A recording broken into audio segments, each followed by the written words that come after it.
I had no clue how to start a design studio.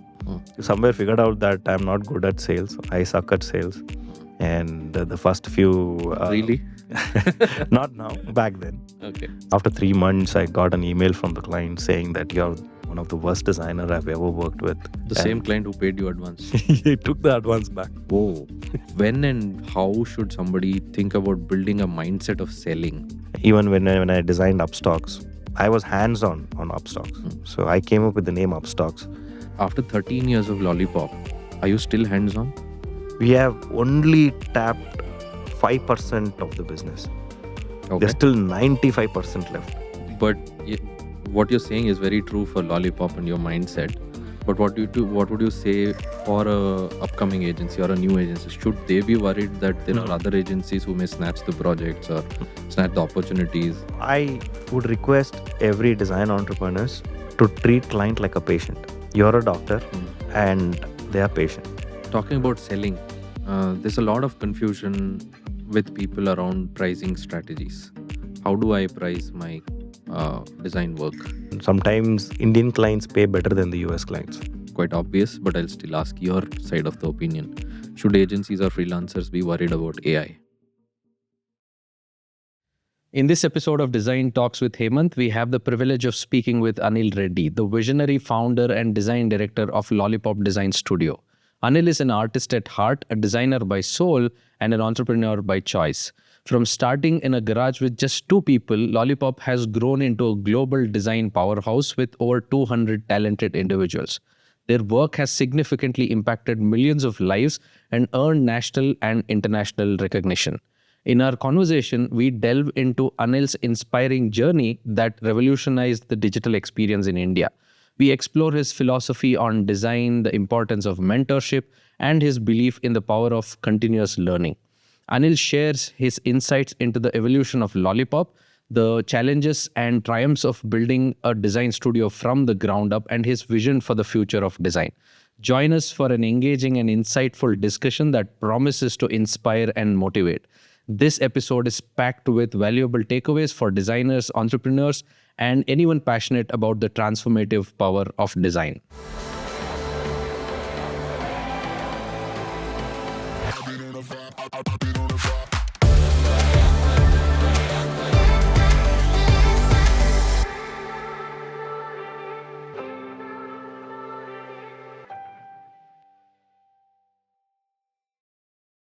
Anil, thank you so much for joining today, taking time out of your busy schedule, and very happy to talk about business in design. So thank you so much for joining, firstly. Um, we'll start by talking about business, right? You have been running your business for what, more than 12 years now? Yeah, 13 years now. 13 years now. So can you help us understand what was it that you started for? Why did you start the business? What prompted you to start a business in design? Okay. First, thanks, Hemant. And this is the topic I've never spoke about. People always covered my story. And this is something that I was not prepared for, but I'm going to answer straight from my heart. Yeah. And since it's business and design, I'm not going to talk like a strategist. Yeah. So let me talk like an artist and a designer. Okay. So I think what happened in my career was from artist I branched out and then became a designer, and then I was introduced to technology, and that curiosity led me to explore what next, and which why I ended up in New Zealand. And then I kind of hit my career peak at very young age. So I was at Ogilvy and TBWA and very well-known agencies globally. Yeah. And I was helping them with all the digital presence. And I was one of the designers who could do art, design, and also code. So I was 28, 29, and I was at a very high position, drawing the best salary in the world, had all the comforts in New Zealand, from sports bike to car to house and Nice. everything. And suddenly felt like, is this what is there anything more to this? Or that's what got me to pack my bags and come back to India and then take up the challenge. I didn't know what it was. Mm. Whether I had no clarity. But one thing that I had in my mind was I wanted to come back and address the issue of the job market in India. Okay. Because when I left India, right, there was absolute no jobs for designers. And this was back in Back, I left in 2000, right after my college, right. to Saudi Arabia. Yeah. And then I came back, saved some money and came back and then stayed for a couple of months and then I left in New Zealand. Okay. So back then, Bangalore had, you can just count the number of design studios or agencies. Yes. There was Trikai Gray, Marbuzel, and Ogilvy was there. Yeah. And it was already crowded with designers. Yeah. My batchmates and my seniors used to work there and they used to work for free, hoping that one day they'll get a paid job there. Mm. That was the design scene back then. Mm. And I was like, did I make the right choice? And I was one of the odd designer who got into technology and I started coding. Mm. And that opened up a career for me. Mm. And then I left India, then came back after 11 years. Mm. And I came with that one small idea of can we do something about the design scene in India? Okay. Not sure whether it was design studio or start a design course. Mm. I had no idea. So I thought first let me come to Bangalore, settle down, enjoy the masala dosas and idlis here, and then plan next. Cool. And then as soon as you came back, you started with Lollipop. So the first idea was education. I felt that You wanted to teach. wanted to teach, but no one knew who Anil Reddy was because I disappeared for 11 years. Mm. And suddenly, if I come and say, hey, I'm going to teach you design, I'm going to talk about UI, UX, Mm. it was an alien topic back then. Yeah. And then I was like, I don't have any credits here, and the people don't know who Anil is, Yeah. and teaching is not going to fly off. So let me start with taking up projects. Yeah. But what I did was, I had no clue how to start a design studio. Mm. So I had bought a 3-bedroom apartment in Kormangla. I turned one bedroom into my office, and I was hunting for projects. But I was very clear that I will not take any projects outside India. Okay. So when I left New Zealand, my boss, my ex colleagues, they said, as soon as you settle down, we'll give you projects. Okay. So I was like, then what's the fun, right? And Well, but any specific reason because you wanted designers to get a job, or rather you wanted to help designers get a job here? Why wouldn't you want them to focus on? so for me, Because you I saw opportunities here which were not no that tapped. little bit of an adamant Okay. that my first project should be an Indian project Okay. and it should be an Emotional. impactful project. Mm. Because in Ogilvy, right, I got opportunity to work with big brands. Right. I designed Adidas Super Obsessed. Mm. It was a campaign that we designed, and it won all the awards globally. Mm. And I got into that mode where Yeah. anything I do, it has to be impactful. Right. So for me, I want to touch one Indian brand and show who I am Yeah. and win this kind of an awards. And else the story of New Zealand will just continue sitting in India. Yes. So basically, I'm sitting in Kormangla and earning in dollars. Right. So that was not why I came back for.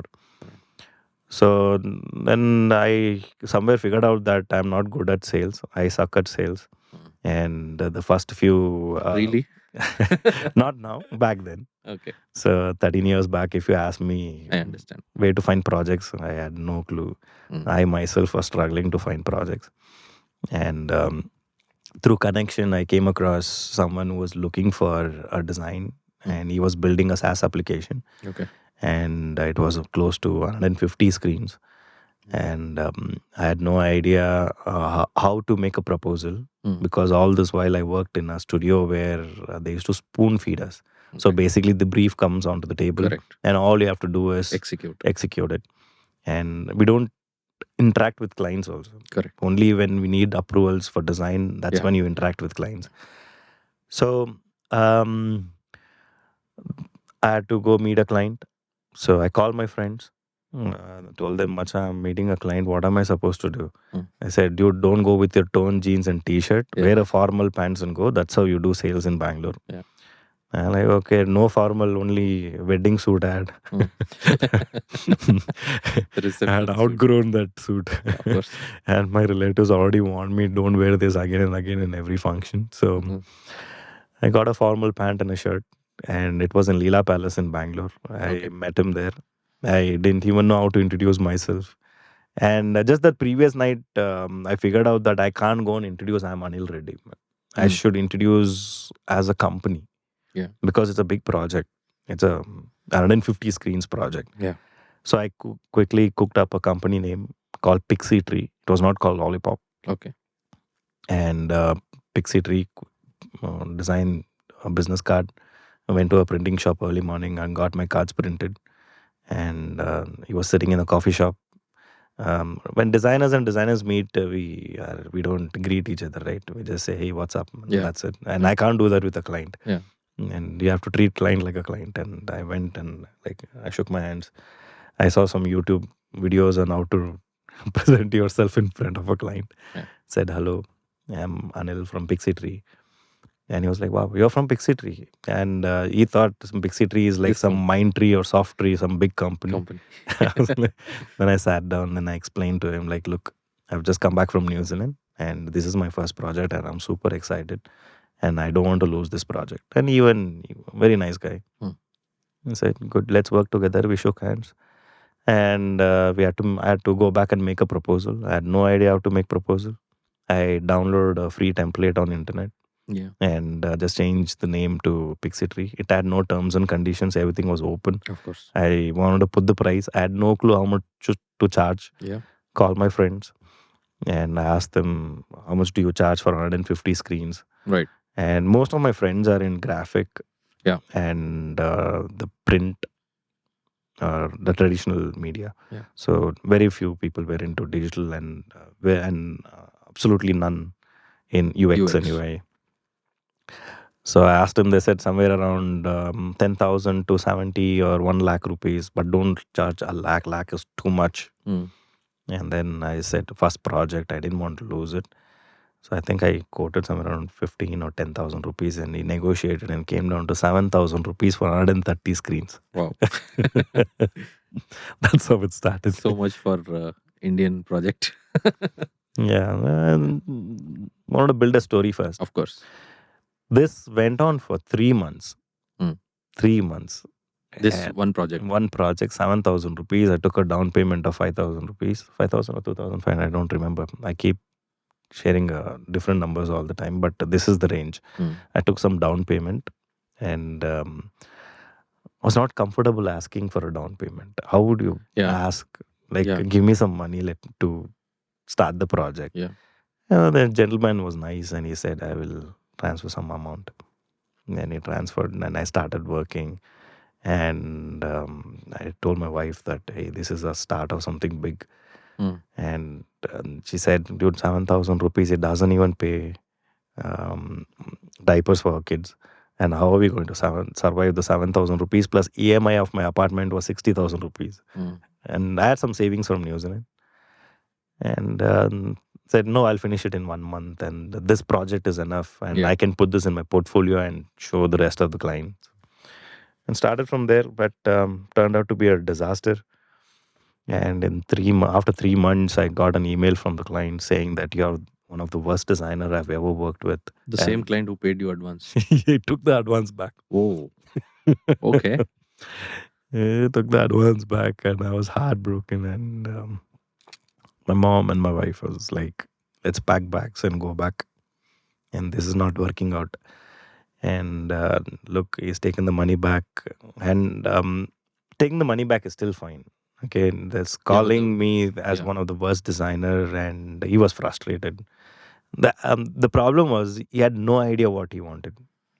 Yeah, and I had no patience to explain what the design process is. And the fault is not clients. We always end up blaming the clients, calling them stupid and all that. But the fault is mine. I didn't explain what the design process is, and I didn't tell him where to stop. because he went on exploring directions.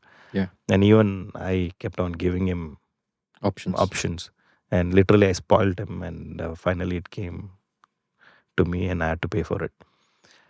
So I took a pause after that, and then next project didn't come, and it was a month, and I was this close writing an email to my colleagues in New Zealand saying that I'll take up all New Zealand projects. Then I thought I should give it another shot. Okay. And this time, instead of wearing a sales hat, I wore a consultant hat. Okay. I went out and I spoke about UI, UX. I spoke about design first approach. And people started paying attention to what I was speaking. And that kind of built the story. And then I came back and realized that Pixie Tree is not the right name. I should rename it to something more catchy. And my older son's first daycare was called Lollipop. Okay. And I was thinking of what to name it, and he randomly said Lollipop, and I said, let's call it Lollipop. Yeah. You shouldn't take too much time thinking about a name. It's always a rat hole. Yeah, Lollipop, and LOLLIPOP is the actual thing. Then GoDaddy didn't have the domain. Okay. So GoDaddy suggested LOLLY, like whatever. Yeah. And then registered the domain, and I changed the business card, and wrote a small story around Lollipop. Lollipop is not a candy; it's an experience, and it'll leave a mark on your tongue. Yeah. And that's the story I told for the first 5 years. I didn't tell that my son named the company. Yeah, of course. So everybody loved it. They said, "Wow, this is deep, and you've thought so much about the company name." And once we became big, the truth came out. Yeah. Doesn't matter anymore. Doesn't matter. Okay, cool. So one takeaway that I have with what you just said in so much of detail is that I think it's important for people to realize that everyone has a struggle. Everyone has that phase. I'm sure a lot of people at the moment are struggling, especially considering the condition of the economy and the industry today. There's a lot of difficulty in having that confidence that I'll get projects, and what is it that is in store for me for the future and all that. So I think it helps people know that okay, somebody has gone through that phase, struggled, and then eventually they've come out well. So when we were having a conversation earlier, you said that and also in the story that you just mentioned, it's evident that you wanted to sell yourself, right? So it may be yourself as a brand, as a consultant, or as a company even, or it may be an idea that you had. You also briefly indirectly mentioned that you were not able to explain to the client what he should be focusing on, and the client probably, like you said, people misunderstand that the client doesn't understand, but it also might mean that we may have to help the clients understand what they need. And yes, as you said rightly, a lot of clients don't know what they want. True. Not because they're stupid, but because their focus is on the business. True. Very And true. from a design perspective, there's a lot of gap which is important to be filled, and that is one of the most important things for a designer to do, which is again where the selling comes. Selling not for money, yes, selling for money, selling for an idea as to why design is important, what can be done with it. um, so can you talk a little bit about how a designer can build that mindset? Because when I look at designers today, they think about their thought is about what color should I use, what's the layout like, what composition should it be, what elements is this the right component to use. I've seen a lot of people stuck in that level of thinking. So when and how should somebody think about building a mindset of selling? I think that's by default. It's not a mindset that one should have. Like, for example, if you create something, if you come up with a design, you have to sell that to a client. Correct. Whether you're working in a company, or you're a freelancer, or you just started your agency, end of the day, you have to sell it. You just cannot send that as a PDF and ask the client to give approvals. Those days are gone. Please find attached PDF. Please let me know your thoughts. Those days are gone. Right. And the last 15 years, right, if you look at how design has evolved, right, designers are driving it. Right. Designers are educating customers about what is design.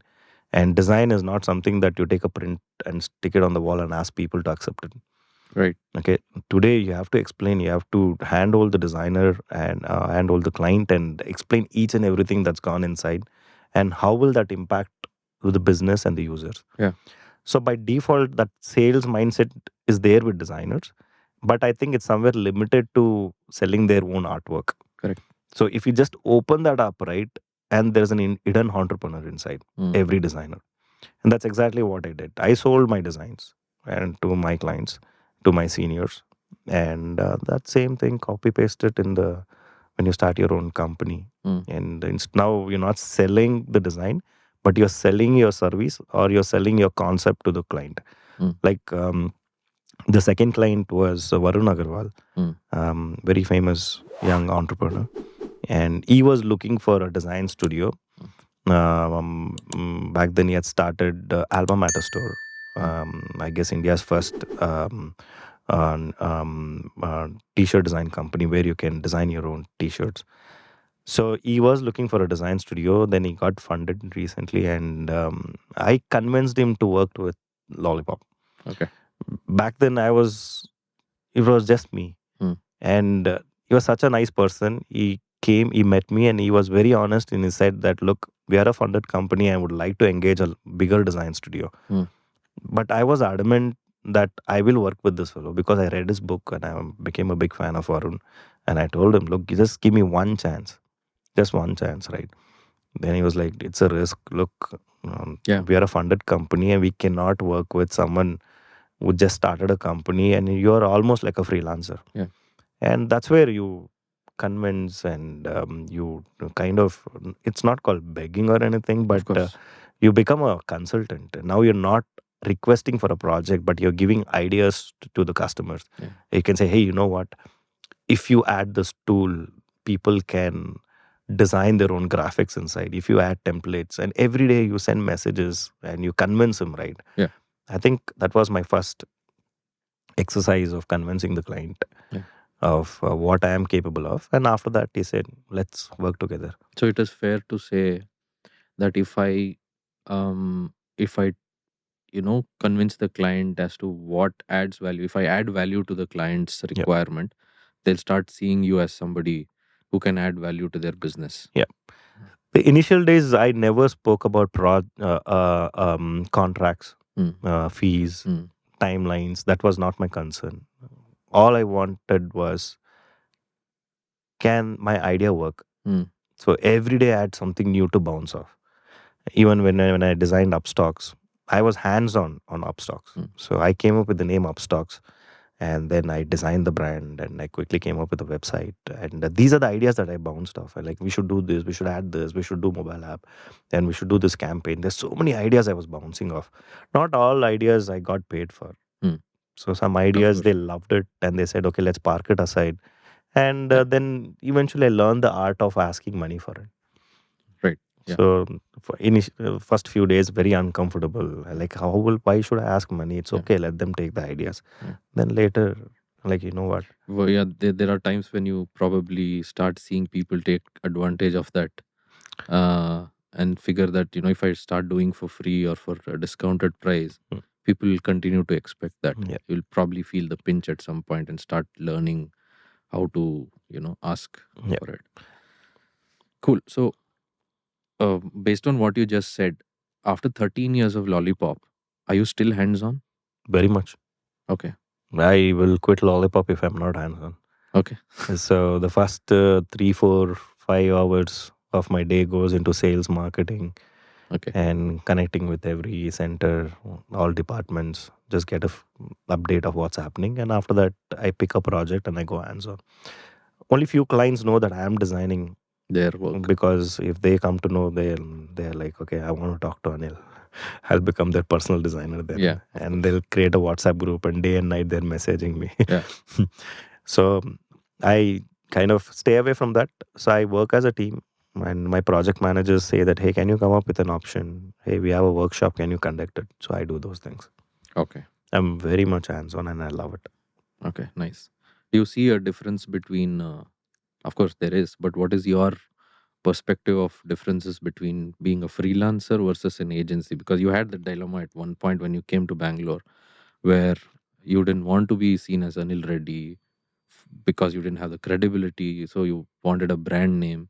So that's a dilemma that a lot of people go through. Should I represent myself as a single freelancer, or should I represent myself as an agency? What is your thought? I never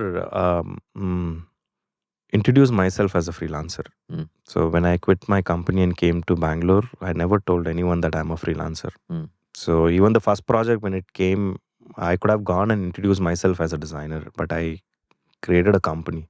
Right. That was overnight. I created a brand. I never wanted anyone to call me as a freelancer. Freelancing is amazing. Maybe I was not cut to do freelancing because I feared comforts. And I don't want to get into a zone where I have two projects and I'm fine. And let me finish that and take the third one. Yeah. So I wanted to create a brand, and again, freelancing is it's good, and I think freelancing is even more challenging than starting a design studio. In what ways? It's a kind of a constant process of you trying to wear multiple hats. Absolutely. So, and again, you have to wear that forever. So you have to wake up and think like a sales and look at marketing and delivering the project, manage your project, and there's so many things you do in a day. In 8 hours, you are bombarded with so many things. And again, you have to prepare invoice, send the invoice, follow up on payments, proposals. It's crazy. It is. And hats off to all the successful freelancers out there. And to start a design studio, after a point, you can hire all these kind of people who will take that load from you, and then you can focus on what you're good at. To scale as a freelancer, you need to transition to become an agency. It is not that you have to become a freelancer first and then you start an agency. No, for the existing freelancers, I'm saying. For the existing freelancers, if they want to start their own, I think they have to come out of their comforts first. And freelancing at times makes you very comfortable. And you're at home and you don't have a boss above you. Yeah, of course. And you don't have anybody to report to. And most of the time you're in your pajamas and designing things. And for them to come out of it, as a first step, get a shared office space. Okay. And start from there and get some discipline. Wake up early, get ready, wear some good clothes, go to that shared office space and meet people. Try to do sales there. If you rent a space in WeWork, there's so many opportunities within that building. Every day, go introduce yourself, get a card printed, create a brand, not you as a brand, but create a company name and have the guts to go give a card to everyone. Introduce yourself, buy them a coffee. If someone connects more than coffee, have a beer with them and introduce your company. And that's how you go about it. There's one thing that I would like to mention here. After my first 2-3 projects, right, I became very obsessed. And for me, everything was Lollipop. Okay. It's like in a day, I would repeat that at least 1,000 times. Lollipop, Lollipop, Lollipop. And to any random person, my watchman, my maid, everyone knew that my company name is called Lollipop. So any random person I meet, I was after 2-3 years of Lollipop, I was traveling to London and I was exhausted. I was at the airport. I was having a coffee and I didn't pay attention to the announcement.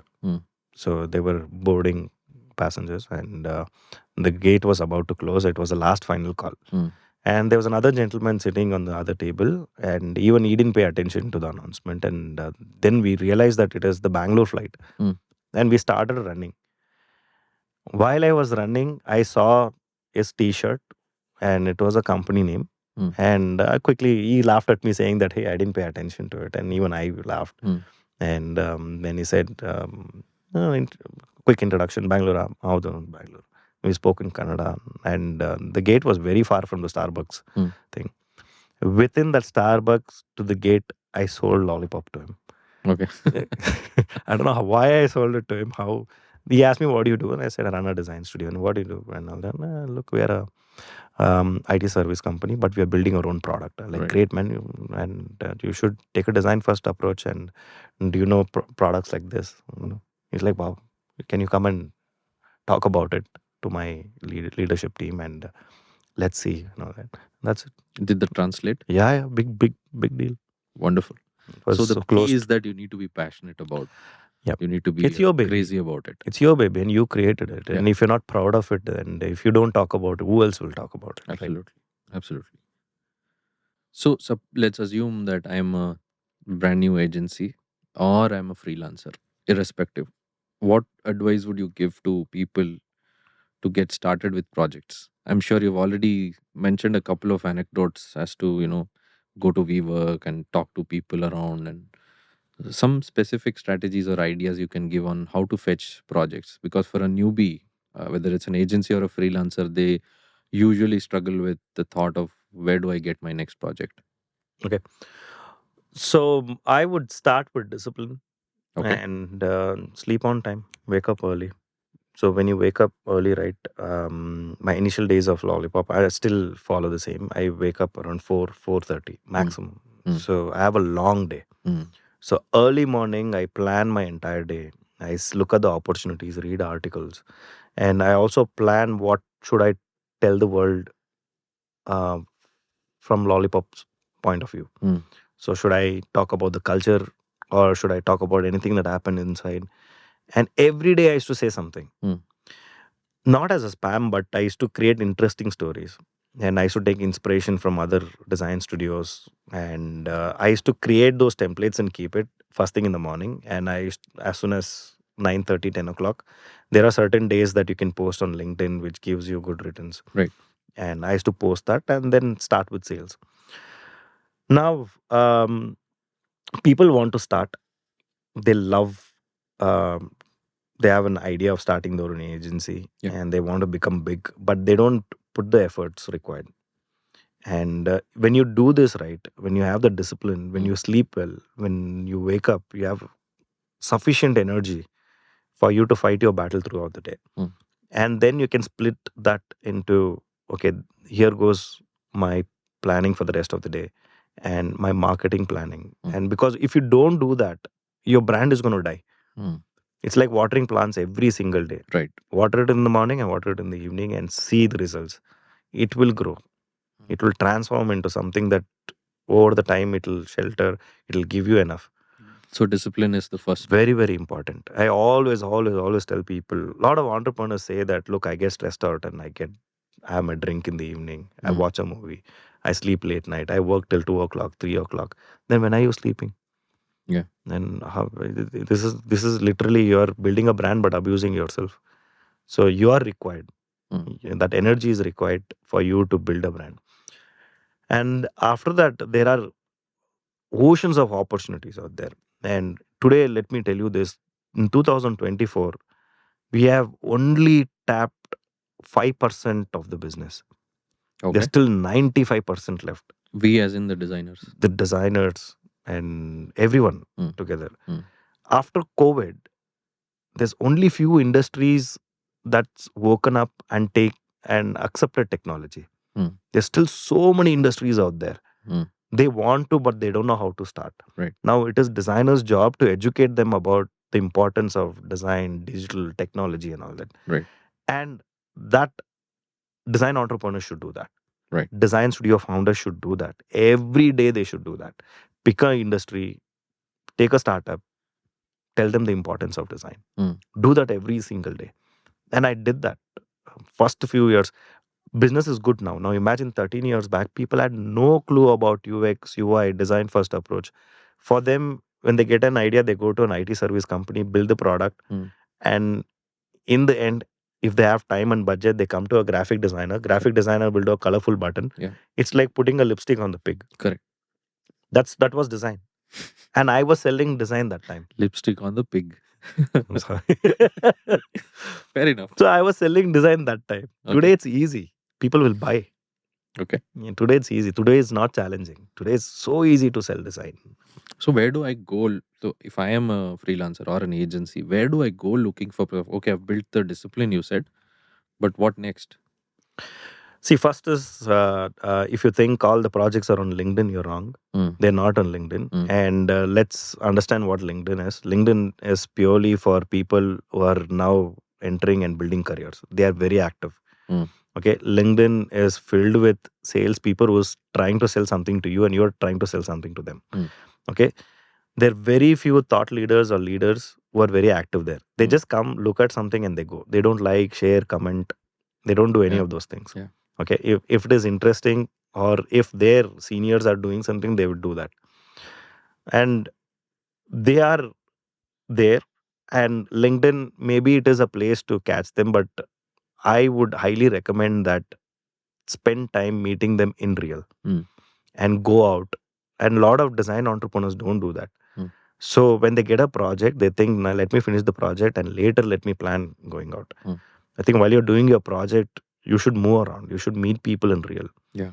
And also the name of your company really matters. Mm. I've seen people name it so it sounds cool, but only designers can remember. Yeah. Non-designers will forget. Right. Okay.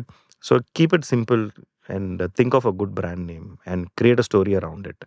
And then go to events, go to startup meetups.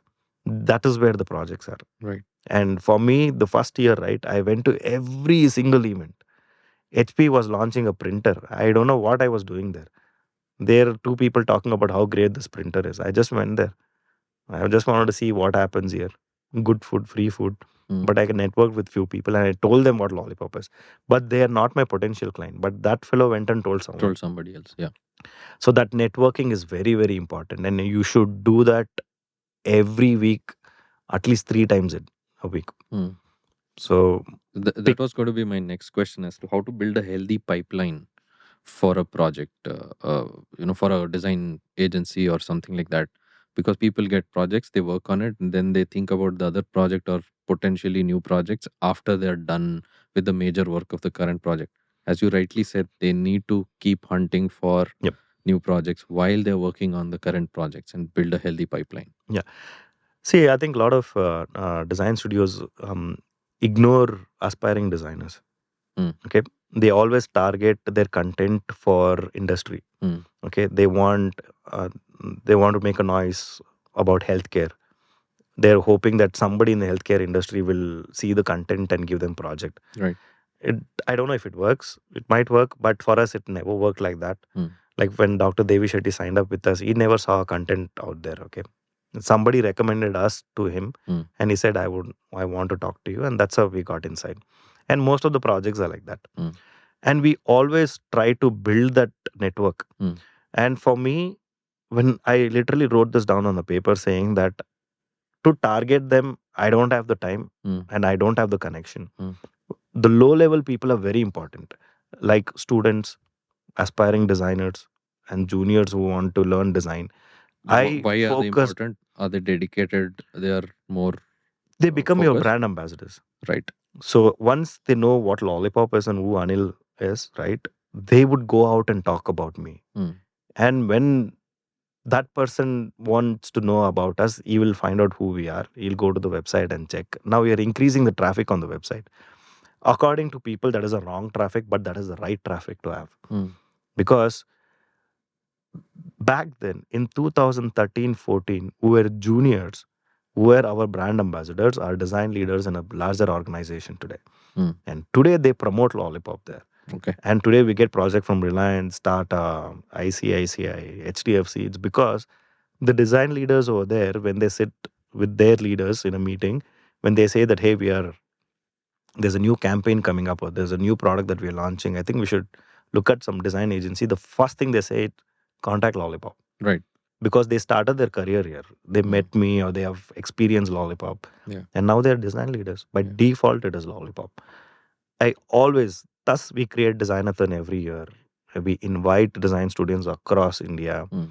We exchange our knowledge to them. Mm. And we open up our design studio to them to experience how is it to work inside a design studio. And then we always focus on designers. Look at all the campaigns that we run on internet, right? Be it on Instagram or this one, we focus on designers. Did That's you the secret. right? Did you ever feel threatened by a fellow design agency when you were starting up? Not at all. Do you This treat them as competitors or no, collaborators? honestly, it's you have so much. So my boss asked me to visualize company like a boat. Mm. So there's a ocean, and build a small boat. Just go a little ahead and catch one fish. Come back, cook, eat. Now you have, if you hire somebody, go a little further, catch two fish, Yeah. and now make the boat a little bigger. Now as you go inside, there are so many fishes, and I don't have to worry about the boat next to me. Yeah. Because now every day I go inside the sea, there's heaps of opportunities for us. There is no competition for Lollipop. People ask, maybe we will just write down one or two agencies, but we have nothing to do with them.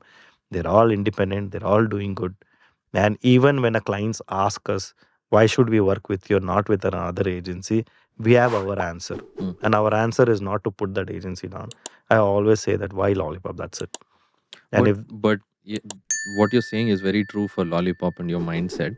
But what do you do? What would you say for a upcoming agency or a new agency? Should they be worried that there are mm, other agencies who may snatch the projects or snatch the opportunities? that's a waste of energy. Right.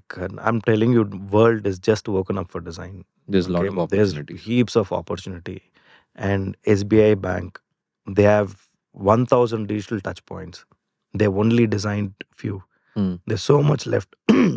How you rather spend time and energy figuring out how to get inside SBI, how to build that connection, rather than worrying about who is my competitors and what should I do so that I win this project. So go inside SBI.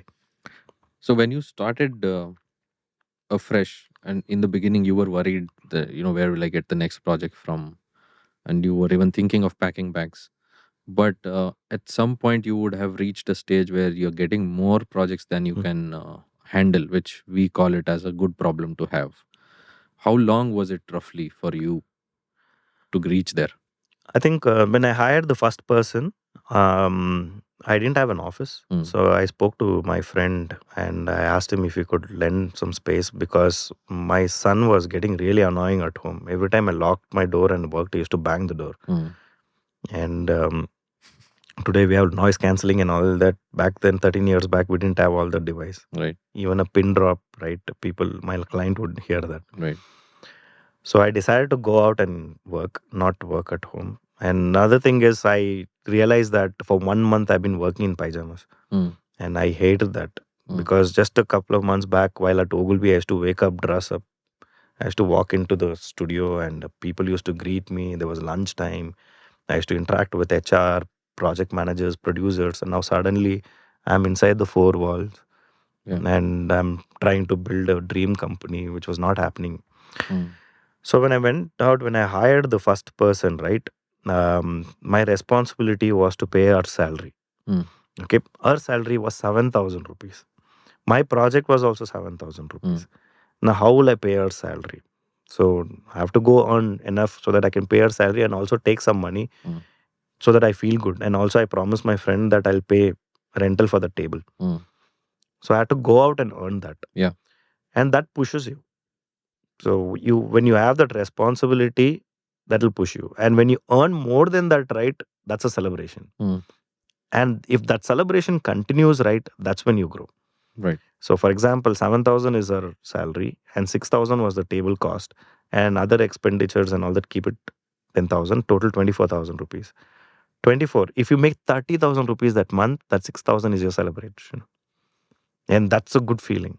And next month, you have to aim it at making that 6 into 12, 12 into, then you come to close to a lakh. And that's what you focus. And again, when I started, right, I was not the first one to start UxUI Mm. Design Studio. There was at Brahma, Thing Design, Huge. These guys were already there and they were doing really good.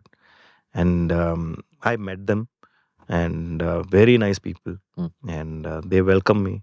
And they never wrapped this concept of you're my competitor, nothing. Yeah. All from Bangalore. We had our dosas, idlis. And after that, we connected, we had beer, and we started crying on each other's shoulder. Like, how are we going to build this? And we had our own journey. And again, we used to meet once in a while, and they're like, congratulations, you're doing good, man. And they used to cheer me. And that's how the industry is. This is the reality of the industry. Right. There is no like backstabbing, people trying to put you down. There's nothing like that. We all treat each other well. In fact, I'm a big fan of the studio called Brusira Yeah. in Mumbai. And I keep telling the founder about it. And every work they post on LinkedIn, I appreciate. And we are too big now. Yeah. They are still small and they're able to do some wonderful work. And in fact, I called up Harsh. I invited him as a judge for Designathon. And very nice guy. He came and he said, I'll come.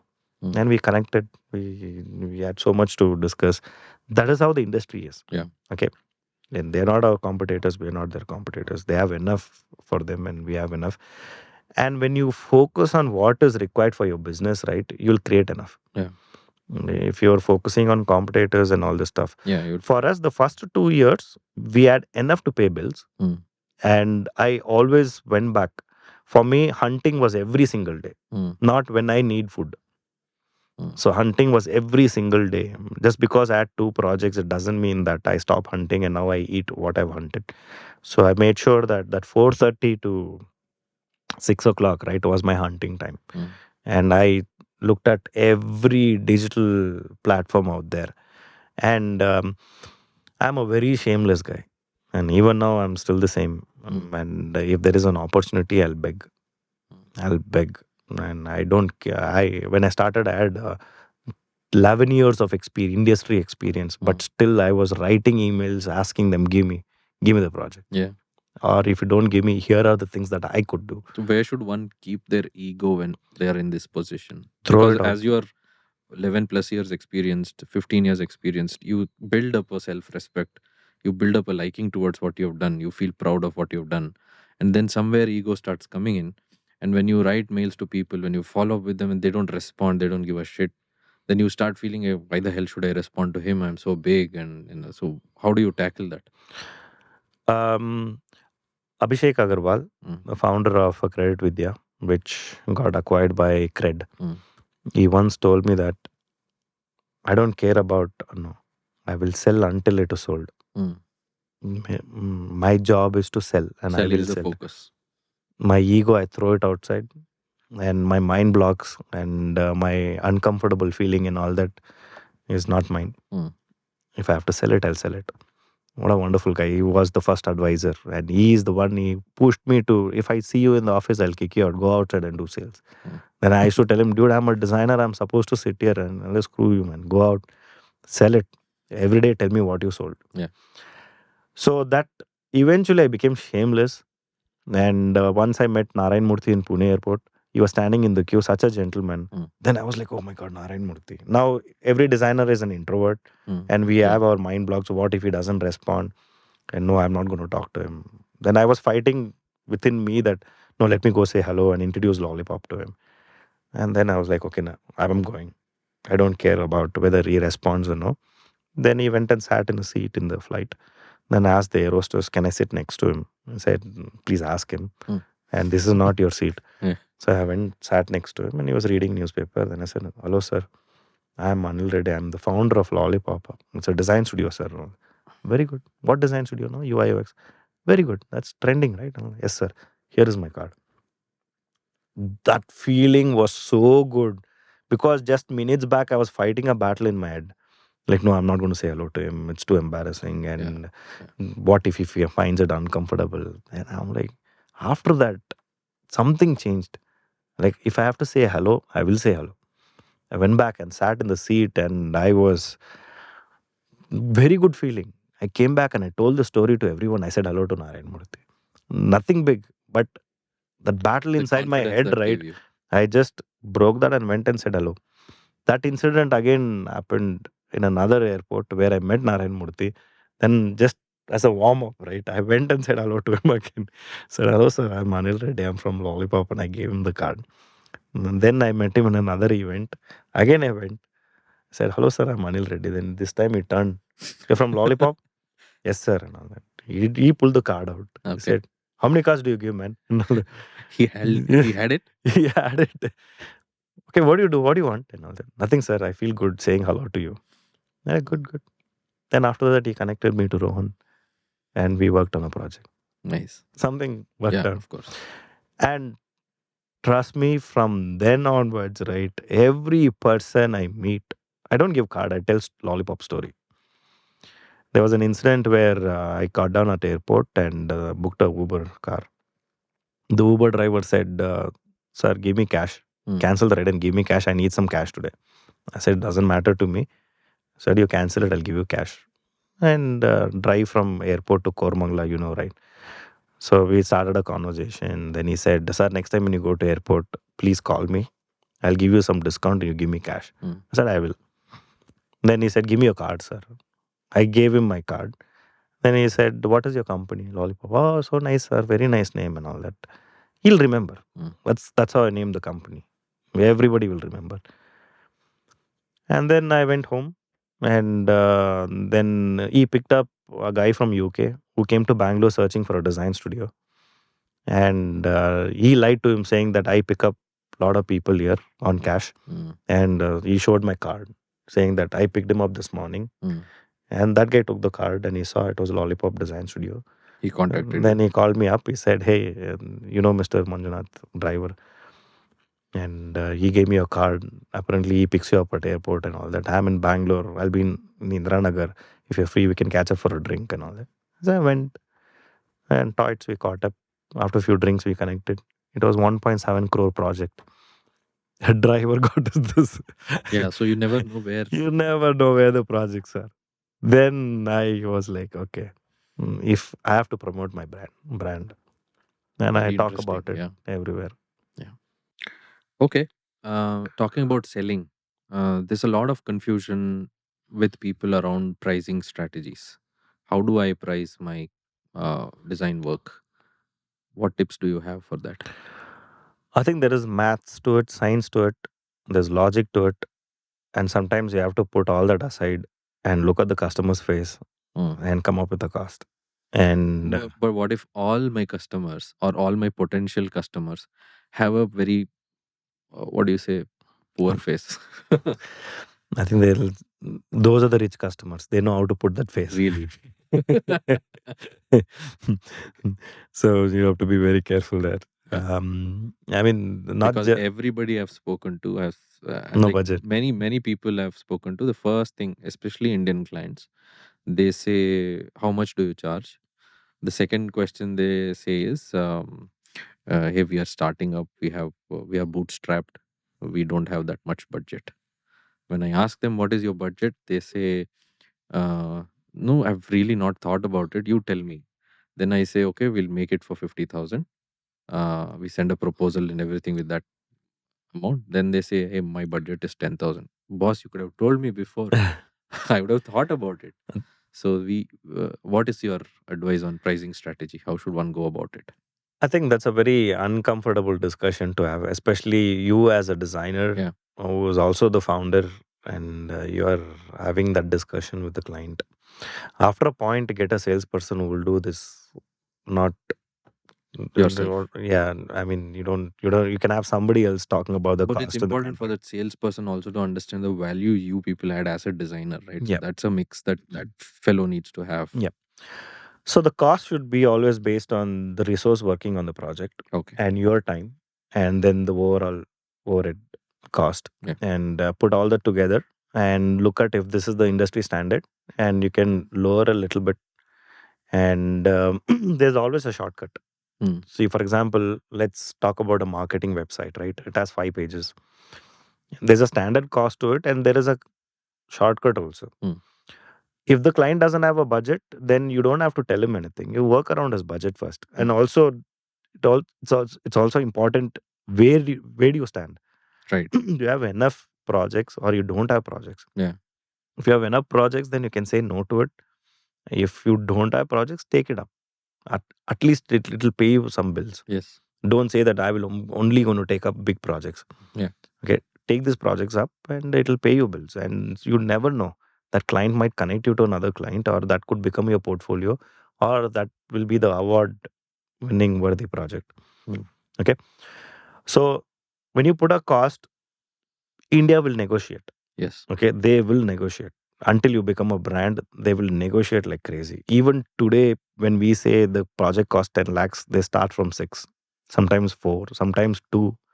They start from there. And we also know how to, where to draw the line. For a new startup, I think you have to be a little mindful about the cost, and you don't have to burn. You don't like a 1 lakh rupees project. You don't have to do at 10,000. Yeah. Do it at 10,000 only if you believe that it is worth doing it. If the idea is great, and if you know this founder will take this project to the Spread the market, word. really fast. Right. Like some people will take the design, they say, I'm still developing it. After 1 year, they say, I'm still working on it, Yeah. right? Those are the customers you should avoid and don't give them discounts. Mm. Okay. If you know this customer will take my designs, will go to the market. Once it is live, I will create my marketing materials. Yeah. And I will get that 80% that I've lost on this project, I'll recover there. Yeah. Through us. If you can invest and if you believe in the people, then give them that 80-90% discount. It's fine. Yeah. Um, so many projects like that we have done at Lollipop, where I've told that let's do it. Sometimes we have gone wrong and it has backfired us badly, but this is what the design studio, building a design studio is. You can't get everything right. Absolutely. Okay. But make sure that it pays the bill first. Okay. It adds up to the revenue and it will pay your bills. And don't you ever work with an attitude that let all projects pay my bill. It should pay your bill and it should give you enough. And you should take your salary and don't sacrifice on your salary. It should pay your salary and it should also give you enough to build the next thing or hire next few people. Okay. You can take 10 of those 10,000 rupees projects, and you design always has so many shortcuts inside. Yeah.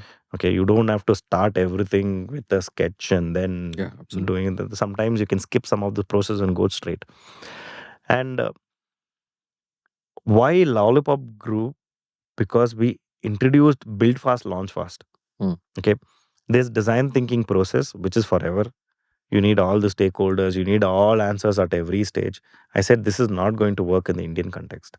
If I then have to do workshop, then I have to get all the stakeholders, take sticky notes and put it everywhere, document it. My budget won't cover all this. Yeah. I have lost money in the workshop only. And the actual work starts when you start drawing it on computers, right? Yeah. When you start doing wireframes and then low fidelity wireframes and then mood boards, that is the actual heavy work. Yeah. You Then have there is waste feedback and feedback and iterations. all that. So build fast, launch fast is basically you have an idea, okay, and you're clear. And if the customer say that we don't have to interview users, fine, no problem. You know your customers, great. We'll quickly create a persona. We'll map it to the technology. We'll map it to the business, and we'll see what is the strategy you have to take to make this business a success. We map it to all the stuff, and we quickly go ahead and build and design. Right. Um, if you ask the client will say, I want something different, something unique. They don't know what is that. Yes, of course. Okay, they're not design matured. Today, you and me, we're not updated with fashion because we stop here. Yes. Beyond this, we don't want to experiment, but we want something good looking. Yeah. If you go to a store, if your store, fashion store, if they ask you what you want, you say, I want something good looking. You don't know what it is. Yeah. You will always end up picking up a gray, black, or white, which you are very comfortable with. And I will always end up picking this. I won't experiment with my attire. Yeah. Because I'm not fashion matured. Like that, clients are not design matured. Yeah. Okay, they don't know what they want, but they want something good. That good, they don't know what it is. It is our job to convince them to make sure this project is profitable and we don't confuse the client on what is good. Okay. We have to always, always, always talk about business with the client, not about visuals inside. Right. Okay. Every visual should have a business language. For example, when you create a banner, you should talk about the impact of the banner. Right. He said, this banner has 3 scrolls, and given that users don't have so much of attention, they'll scroll the homepage fast. This is what I'm going to replace, and this will impact your signups. This will impact. When you talk that language, right, they ignore the aesthetics. Yeah. And then they're like, wow, I love this. Then you go, then you say something, connect everything to the business, right? And then they love it. Or if you say that I used blue because blue is good, because blue stands for sky. Yeah. Blue calms you down, right? Now he has opinion on blue. Of course. Now he'll say, can you try other shade of blue? Then he'll make you do all the blues in the world. Yeah. Now it is not business. It is more of his preference, your preference, Yeah. and there's that is never ending. Yeah. This is a similar problem that we have faced, which is if I start listening to the client for suggestions on design, it is never going to end. That is not going They're to. going to start acting like designers. They're going to try to, not with a bad intention, but they generally feel that, okay, if I put also one more point, that people don't understand design doesn't come instantly in our heads. Hmm. We design things, we discard our own design because we didn't like something. We thought it will be nice, but it wasn't. Then we redo it. We probably work on five things, five variations of our design internally before we even show one to the client, right? True. So that is something that people don't understand. So non-designers often I've seen have the thoughts that, okay, if I put green, it may look good. And then they'll say, please put green. And if, like you said, we end up following them blindly, after we put green, they'll realize, no, green doesn't look good. Let's try yellow. There's no end to that process. So, yeah, you're right. I agree with you. So client, right? We live in this world where we always blame client. Yeah. Okay, when they don't pay on time, when they don't approve designs on time, we always blame them. So I would request every design entrepreneurs to treat client like a patient. You're a doctor Mm. and they are patient. Okay, they know there is something wrong. They don't know what is wrong. Mm. Yeah. Okay, here is a scenario. I'll give you two examples. You have fever. You go to a doctor. You know what Symptoms you are. should do for fever, right? You know the tablets. You know you should not eat ice cream. You should not. You should rest well and all that. But still you go to the doctor. Yeah. Okay, clients are like that. Mm. They know they want design. They know what all they want. But let me go to a designer. Now this patient comes. Now you as a doctor, the patient is sitting there and you are sitting here. You ask what happened. The patient says I have fever. Mm. Since when?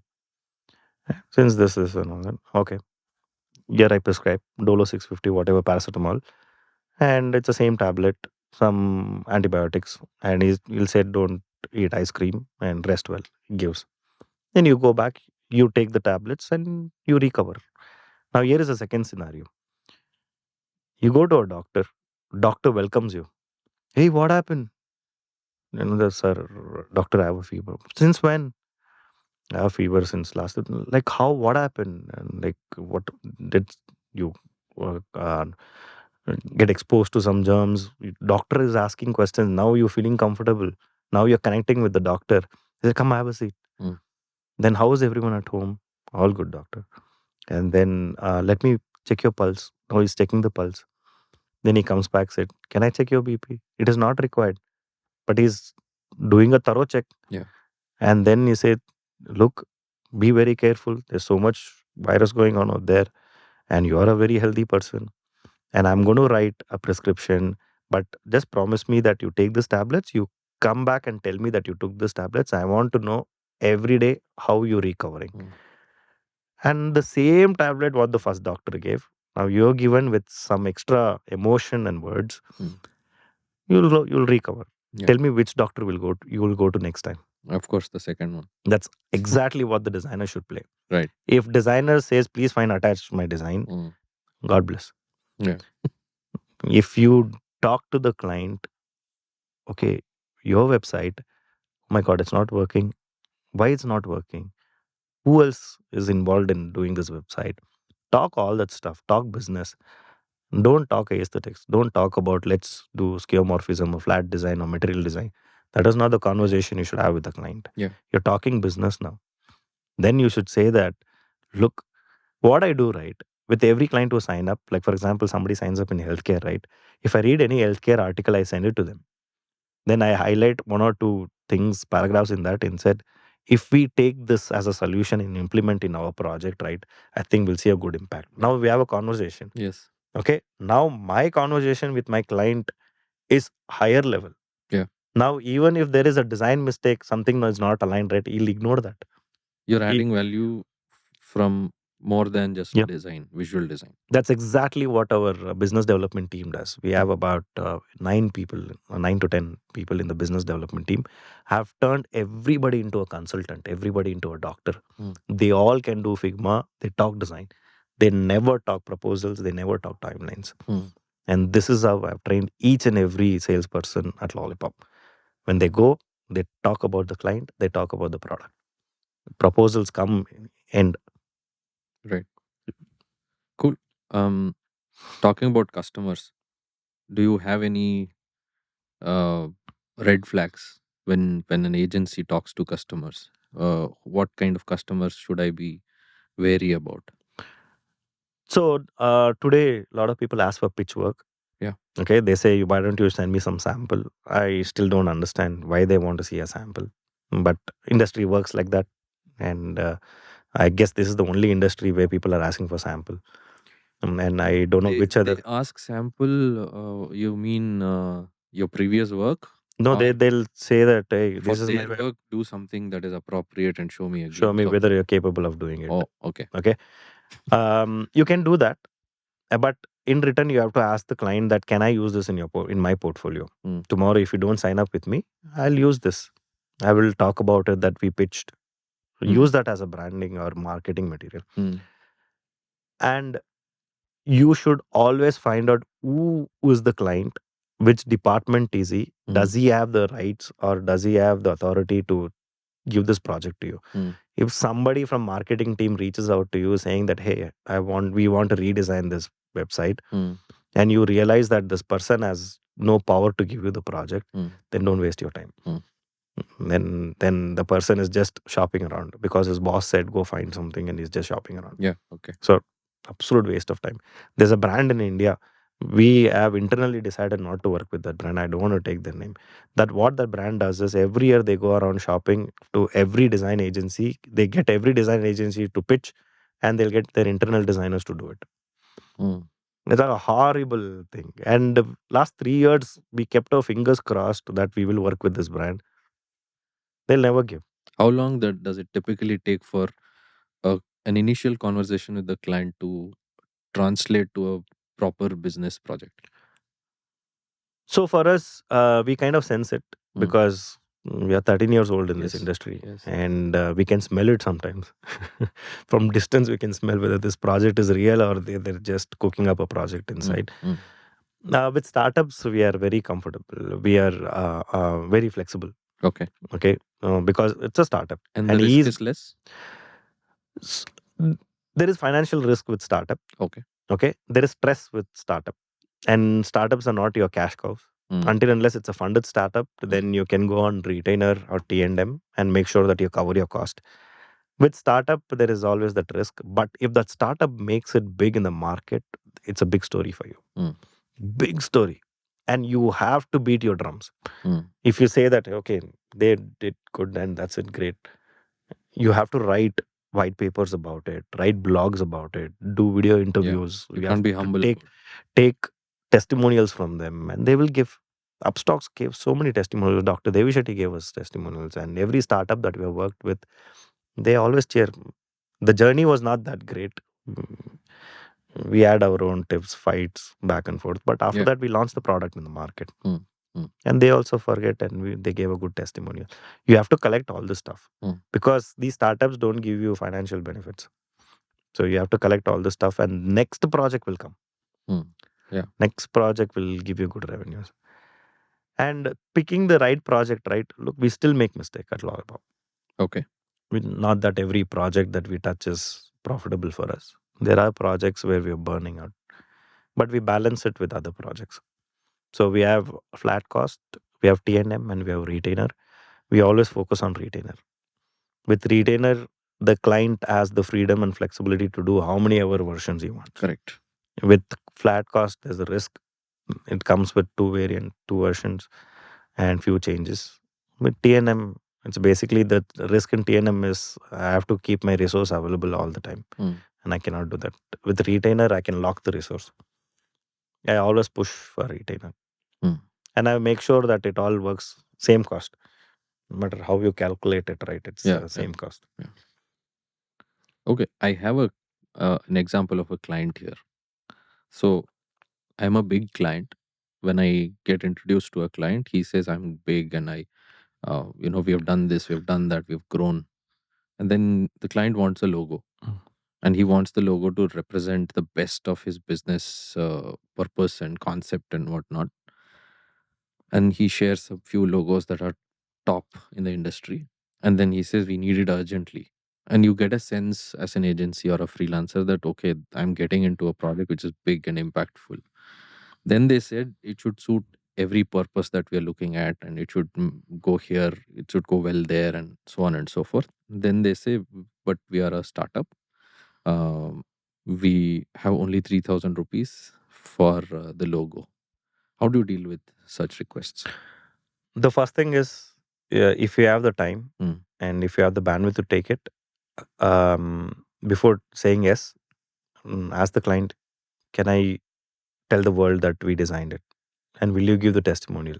I'll work for 3,000. What if they say yes? Do it. But do you think your idea or the concepts that you build for because logo conceptualization, Because world doesn't know how much you charge. that is fine. But do you think you should think about the worth of your effort that has gone into the project?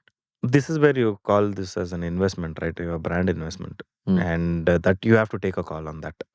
Okay. You have to speak to the client saying that, look, this is not a profitable project for us. I know you're a big brand. We want to work with you. Given you'll give a video testimonial, thank us for designing this logo, and we'll also publicly go talk about it. In public, you don't have to tell how much you charge, right? So it's not a commercial project, it's a brand building Brand exercise. But if your resource is booked out and you don't have a bandwidth, don't do it. You don't have to You'll squeeze. burn. Yeah. Until unless you as a founder, you have some spare time and you can do it. Because I do that. Even now I do that. We closed a project and I realized that logo sucks and our designs are coming out good. Then I told the client, like, please get your logo redesigned. Then he said, I don't have the budget. I said, never mind, I will do that. It's not profitable for us. And we did that. So your benefit need not be only money, but it can be brand building. Brand building. Okay, fair enough. If the client says no, you cannot use, we have to get permission and all that, don't even touch the project. Just run in opposite direction. Okay. No financial benefits, no brand benefits. Yeah. And you can't Charity. even talk about it. And charity, do it for small startup, not a big brand. Yeah, of course. Another question is, why will a big brand come at a 3,000 rupees logo, right? They're a big brand. They have the budget to engage a larger agency.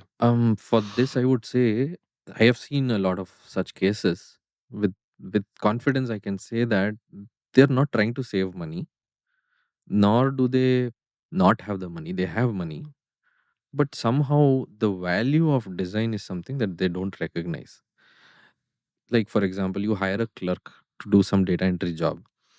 Would you pay them 50,000 a month? Maybe not, because you feel that is a simple job. Why should I pay that much? This is the mindset of certain clients towards logo design, for example.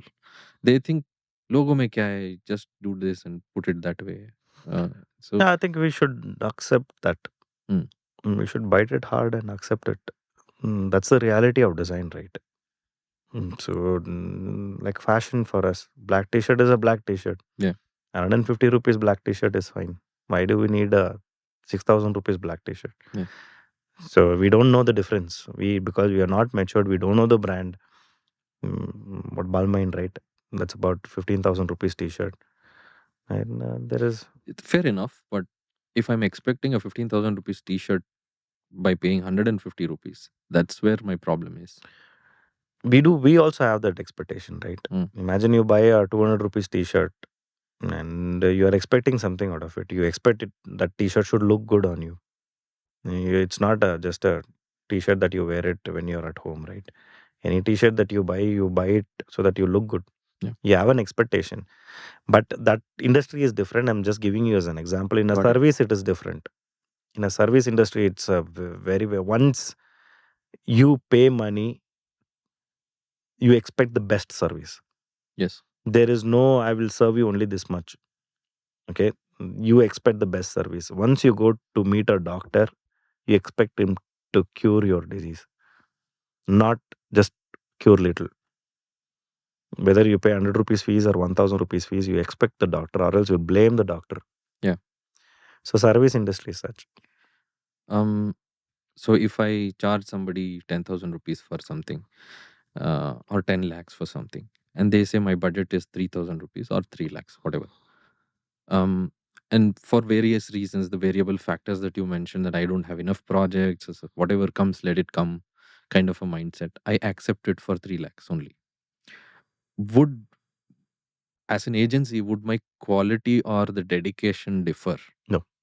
Because I'm working on a 10 lakh rupee project versus I'm working on a 3 lakh rupee No, project. not at all. The designer inside you won't allow you. Okay. So the quality and dedication of output doesn't get affected, but would the features of what is going out get affected? Yes. Yep. That would. The quality you cannot. Every designer wants to give the best. Designer doesn't have that. I have a template of low budget logos and high budget logos. Yeah. Very subjective logos are. I still wonder how did that designer who did the Nike logo sold that to Nike. Just a tick. Yeah. And logos are such.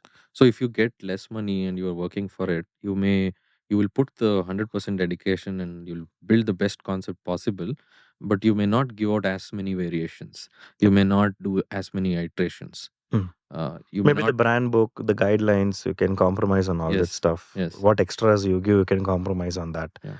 And the support also, you can compromise on that. I can say that you want logo, I'll give you logo. Yeah. But I'll whatever give you give is going to be 100% quality. Yeah. That one is going to be the best. Good. Talking about pricing, should is it okay for agencies or freelancers to work on a barter system? Depends on what you get Mm. from the other side, right? It's okay to do it.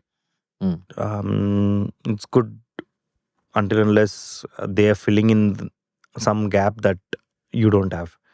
For example, I worked with a client who was so good with finance, and when we finished the project, the client required support, and I gave for free.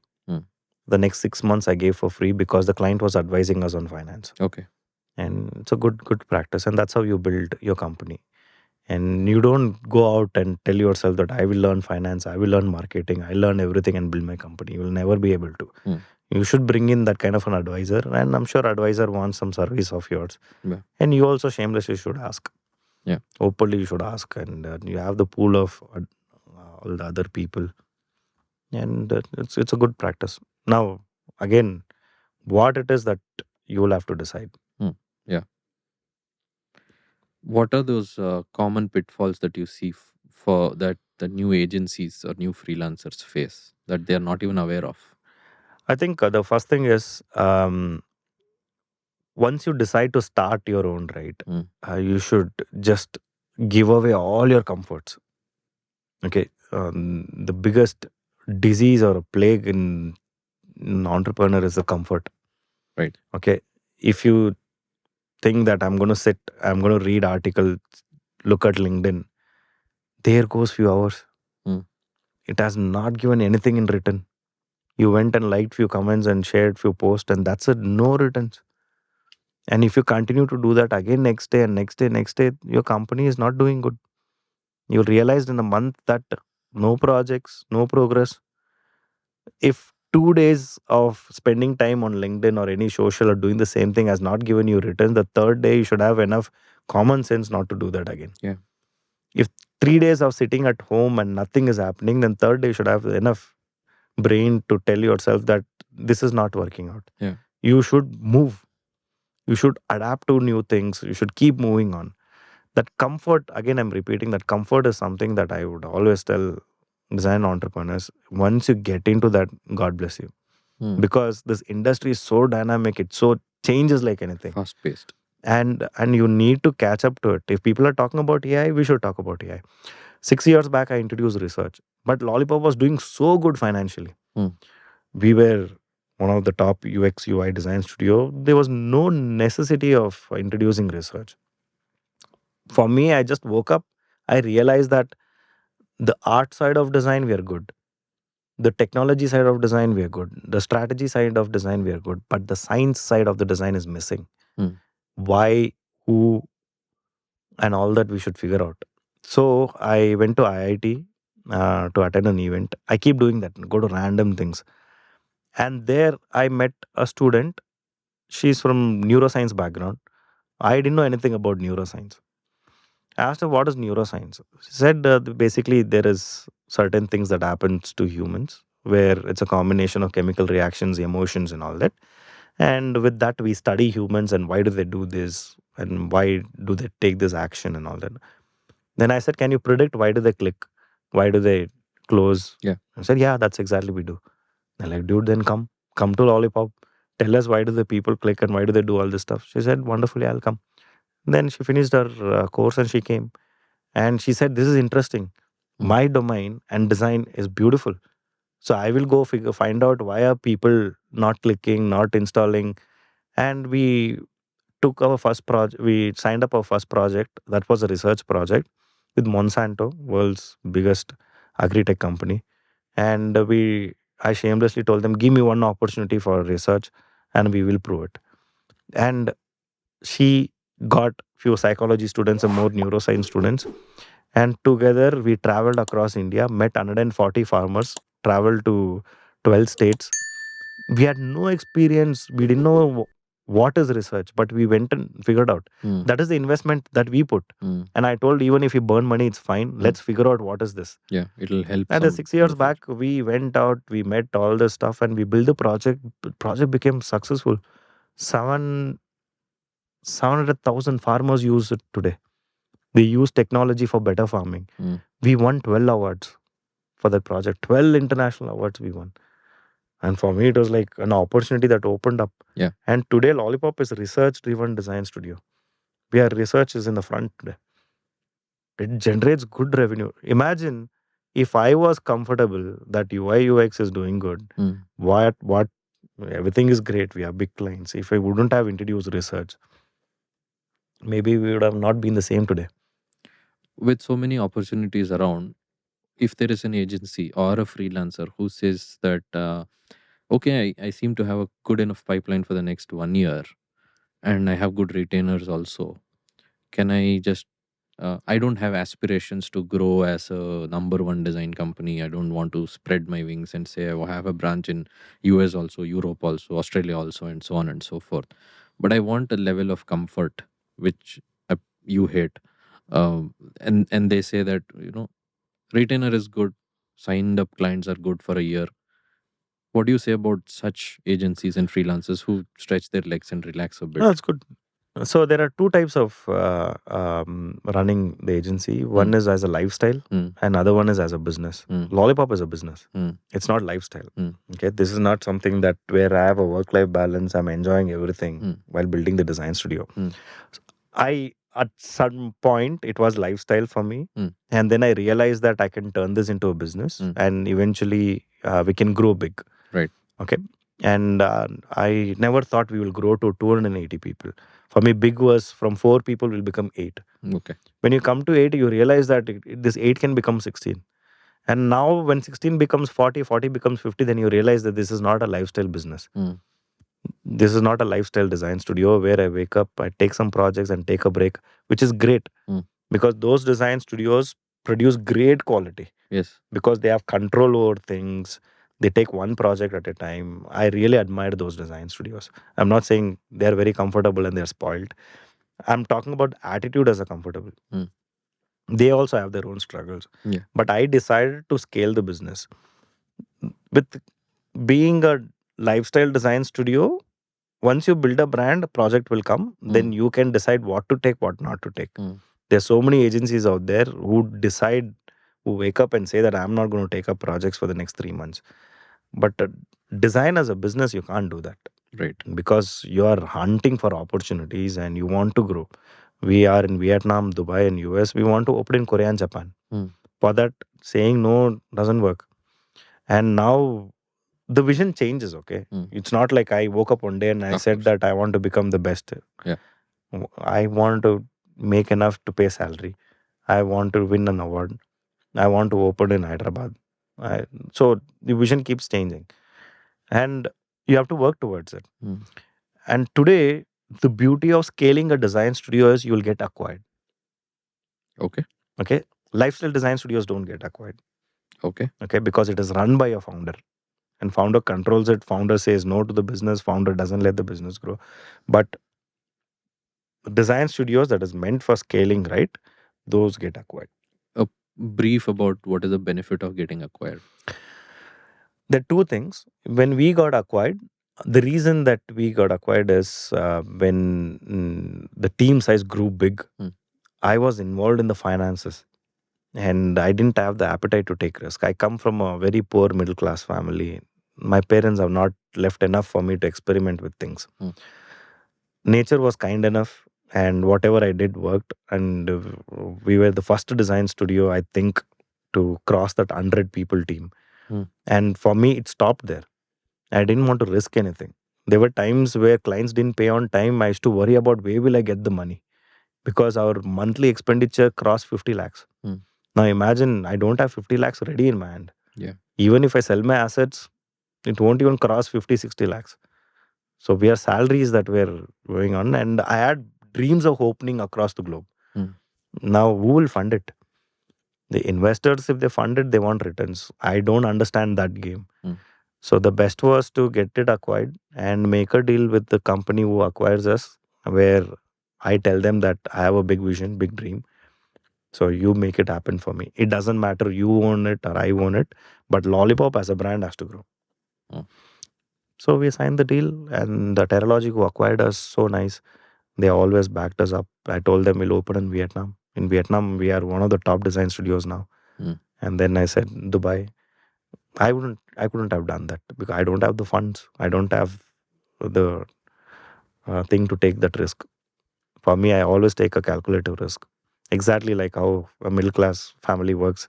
You get your salary, you have already set aside everything. Yeah. So I used to run agency like that. Look at design, look at Lollipop today. It'll grow wherever. It's because we got acquired and some other brains have come inside and helping me to scale it. Of course. And when you think of a business oriented design studio and not a lifestyle, or your work life balance takes a hit. That again up to you. If you follow me on Instagram, right, I do everything. I have more time than anyone else. Okay, and I turned 44 and I'm doing mountain cycling. I covered 8 mountains now and I'm learning skateboarding and I do solo trips. I finished Africa. But is it because you are in a place where you can call yourself well established and settled No, now? I used to do that before. Okay. Before I used to do road trips to Coorg and here and there. Now I have a little more money. I'm doing it in Africa, so Costa Rica, Sri Lanka now. That's the only thing. My lifestyle has not changed. I've given good time for my family. There are times where I have to travel for days together. I miss them, but I come back and balance it. And does work-life balance take a hit? You have to mentally be prepared. Depends on you. There are days where you can't expect everything to be right. You just have to accept that now you are out. You are going to do sales for the next 1 month. Yeah. So you're going to miss family. You're going to sacrifice few things. No workouts. You're going to eat outside. And if you don't have the budget, like for example, my first US trip, here when I landed there, everything was so expensive. Meals were so expensive. So I got MTR packets. And the entire 1 month I lived on the ready-made poha, ready-made upma, MTR packets. And it was an economy class travel. Never took Uber anywhere. On local bus and walk distance. Everywhere I used to walk, put GPS and walk. Then I thought it's good exercise. Let me finish it. And sometimes I lived on McDonald's French fries. And you get large portion of it. And that's it. That 1 month, because you know that you don't want to spend money because a meal is about $15, which is close to 1,200 rupees, 1,300 rupees a meal. And now you're like, no, you don't want to spend so much. Then once this is what I call it, you build a boat and go to the ocean, build a big boat. Now we are a big boat. When we go there, we get good fish. Now, whenever financially I'm good, I travel in business class, good feeling. And I still sleep in my studio. I don't stay in a fancy hotel when I go to US. We have a nice, beautiful studio. I put a bed and I sleep there. And some lifestyle sacrifices you have to make. And when you go out to do sales, you'll miss everything. Mm. That my son was 5 years old, and he's very very close to me. Every time I go out, right, I miss him like mad. I used to miss him like mad. And the second one was born, and I didn't spend much time with him. And Lollipop was growing, so I somehow balanced it. And they don't have any regrets, or even I don't. I think I was the chosen one to build Lollipop, and I balanced it. Do you see a broad difference between clients within India and clients abroad? Um, Clients abroad are Indians only. Okay. Most of the times for us, Okay. there are few Western European clients. Yeah, they are very design matured. Plus, they know how to treat us, Okay. and we are not just another plumber or a carpenter for them. It's a very white collar service, and they're very mindful about their words. And sometimes here we lose our mind. Indian clients lose the mind, and they use all kind of words, and their criticism is not sometimes not very constructive. Mm. They put the designers down, and now it's getting better. Yeah. Now design is not an alien topic. Everybody knows how to treat a designer. Yeah. In India, we see emails when the designs are not going well, so beautifully written, very mindful about not hurting people. Yeah. That's what client in the Western and European world are always very good with those kind of things, handling those things. Payments are on time. Mm. Middle East payments are horrible. Really? Horrible. That country functions differently. There's a 6 month delay in payments. Wow. And for them, it is like India is a third world. So it's okay if you don't pay them for 6 months. And but the Western and European and the Asia Pacific and all that, they treat us with a lot of respect, and they pay on time. If there is anything, they will always deal it legally. They don't attack us emotionally. Hmm. In India, there is, I think it's much better now, because even we have also matured and become a big brand, and the conversations are much better. And financially, for us, 80% of our customers are from India. And sometimes Indian clients pay better than the US clients. Okay. And the people, our competitors, I think they always look at US as a market. For us, India is a big market. Okay. And for me, India is going to be the biggest market. And I'm telling you again, what we have tapped is only 5% of the business. There's still 95% waiting. And every designer, when they become consultant, we can tap into this business. Right now, we're all biting on the same stuff. And we're all like a crab in a bucket. Yeah. A bunch of crabs in the bucket. Nobody is able to go out and explore. Okay. So once we go out, right, there's heaps of opportunities. Right. Should agencies be? I think the answer is quite obvious, but I'll still ask your side of the opinion. Should agencies or freelancers be worried about AI? Not at all. Okay. Not at all. I think this is the best thing that has ever happened. Okay. And best time because designers couldn't write email. They didn't know how to express design, and they were running short of words. Now AI is helping them. AI is helping them compose an email, find lorem ipsums Yeah. are gone now. AI is giving you the real content. That too SEO friendly content. Sometimes that's the final content. Yeah. And designers are not struggling to fill up with some dummy stuff. Absolutely. AI is giving you real stuff. So designs are getting real, and the speed is increasing. And if you adapt to AI, I think you'll have a great, great future. And every design studio, agencies, individuals, everybody should accept AI with big open arms. And AI is going to be your best friend that you're waiting for all these years. The one who couldn't illustrate can illustrate with AI. Yeah. The one who couldn't write good English will write good English with AI. And the one who wants to know, who wants to produce content or white papers and didn't know how to do it, AI will help you. Yeah. AI is here, the best times. Cool. So, yeah, I think that's all I had for today. Thank you so much for coming in and giving us a lot of insightful experience and sharing a lot of tips for people. I hope all this information in our conversation helps fellow freelancers and agencies take it up a notch and do well. Thank you so Thank much you. for making time for this. Thank you, Hemant. I think this topic is interesting. I don't know how much I spoke and We whether need it to makes speak it. more, I feel. I'm better with beer in my hand. So Okay. the real truth comes out. So thank God. This topic, right, is very sensitive. And whatever I spoke is my experience. Yeah. And one doesn't have to follow. And one thing I would like to mention here is I read books about business ideas, strategy, and all that, Okay. but I don't apply it. Okay. My experience is my experience. I don't take something and say that this is how I should do it. I would rather take real human experience, like Dr. Devi Shetty has always guided me, and I would take his tips because he knows how it can be done, and I would take those tips and apply it. Yeah. And yeah, great time for designers. I know India has produced way too many designers and there are too many design studios, and this is the sign that this country can become a design destination. And why I'm saying that is, today, if you want to manufacture something, you go to China. Right. And why will you go there? Because there is plenty options for you to get that product manufactured. You can go to a smallest workshop to a largest factory. Yeah.